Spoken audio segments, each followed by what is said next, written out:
So Right. what are some common pitfalls or wastes of time when people are looking for XSS vulnerabilities, especially in WordPress? I wouldn't necessarily call anything a waste of time, but I will say that um, so sometimes we get submissions for cross-site scripting vulnerabilities that can only be exploited by an editor level or an admin level user. And then sometimes people don't realize that editors and administrators have the unfiltered HTML capability. So that means that, if you're an editor user or if you're an administrative user, you can actually um, put in HTML into inputs in WordPress by default, which means that you can execute JavaScript. So it's already considered acceptable for editor level users and administrator level users to do that. Where that isn't true is if the unfiltered HTML capability is disabled. So you can actually go into your wp-config.php.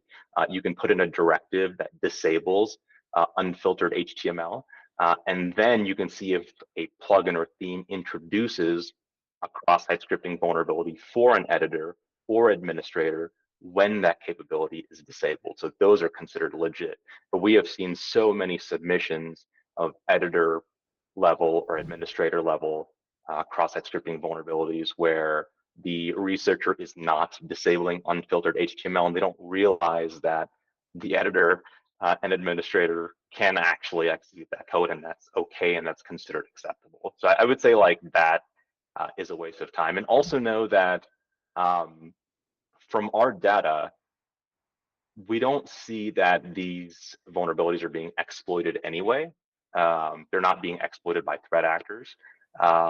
Usually when it comes to cross-site scripting vulnerability, you're looking for like an unauthenticated stored cross-site scripting vulnerability, or you're looking for like subscriber level and above, right? So you usually in a WordPress instance, you might have like subscriber level users. It's pretty common, right? So if you have a cross-site scripting vulnerability that can be exploited by a subscriber level user, that's considered pretty severe. Same with unauthenticated.